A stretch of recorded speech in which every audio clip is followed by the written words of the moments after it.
कल्याण-शिळी रोडवरील पलावा पूल सध्या चर्चेचा विषय ठरलाय। काही दिवसांपूर्वी शिवसेना आमदार राजेश मोरे यांच्या हस्ते पुलाचं उद्घाटन करण्यात आलं। मात्र दुसऱ्याच दिवशी पुलावर खड्डे पडल्यानं सोशल मीडियावर व्हिडिओ आणि रील्स व्हायरल झाले आणि विरोधकांनी जोरदार टीका केली। आता या पुलावर पुन्हा खोदकाम सुरू झालं असून नव्यानं डांबरीकरणाचं काम सध्या करण्यात येत आहे। या संपूर्ण घडामोडींचा आढावा घेतलाय आमचे प्रतिनिधी सुरेश काटे यांनी। कल्याण ग्रामीण मधील पलावा पूल जो आहे तो पुन्हा एकदा चर्चेत आलेला आहे। काही महिन्यापूर्वीच याच पुलाचं उद्घाटन कल्याण ग्रामीणचे आमदार राजेश मोरे यांनी केलं होतं आणि त्याच्या दुसऱ्याच दिवशी या पुलावरती खड्डे पडल्यामुळे हा पूल खरं पाहिलं तर राज्यभर चर्चेत आला होता। आता पुन्हा या ब्रिजचं काम सुरू आहे। आपण जर पाहिलं तर याच ठिकाणी आपण दाखवण्याचा प्रयत्न करूया। हा बेस आहे, हा पुलाचा सगळ्यात मूळ भाग जो आहे हा सिमेंट भाग आहे आणि ज्यावेळेस उद्घाटन झालं त्यावेळी अशा पद्धतीचं डांबर किंवा यावरती अशा पद्धतीने मास्टिंग करण्यात आली होती।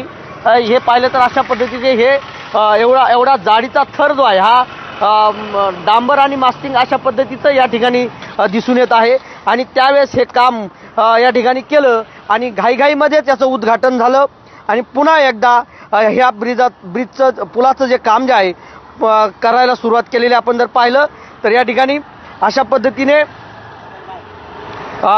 डांबर टाकून काम पुन्हा एकदा सुरू करण्यात आल्याचं आपण या ठिकाणी बघतोय।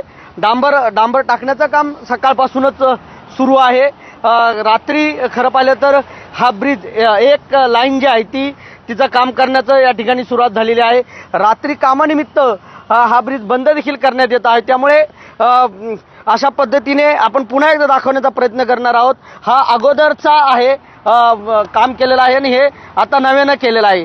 या ठिकाणचा कामगारांनी माहिती दिल्याप्रमाणे याच्यावरती आणखीन 2 लेअर जे आहेत ते येणार आहेत। हा डांबर आणि डांबरानंतर आणखीन एक लेअर येणार आणि त्यानंतर मास्टिंग करण्यात येणार आहे। मास्टिंग नंतर हे काम जे आहे मजबूत होणार असल्याची माहिती देखील इथल्या ठेकेदाराने आपल्याला दिलेली आहे। त्यामुळे पुन्हा एकदा या ब्रिजचं काम हाती घेतल्यामुळे खरं पाहिलं तर नव्यानं कामच सुरू झालंय असं म्हणायला काही हरकत नाही। त्यामुळे खर्च देखील वाढला आहे। त्यामुळे नागरिकांनी आणि आता विरोधक देखील या ब्रिजवरती पुन्हा एकदा टीका करायला लागले आहेत। सुरेश काटे, एबीपी माझा, कल्याण।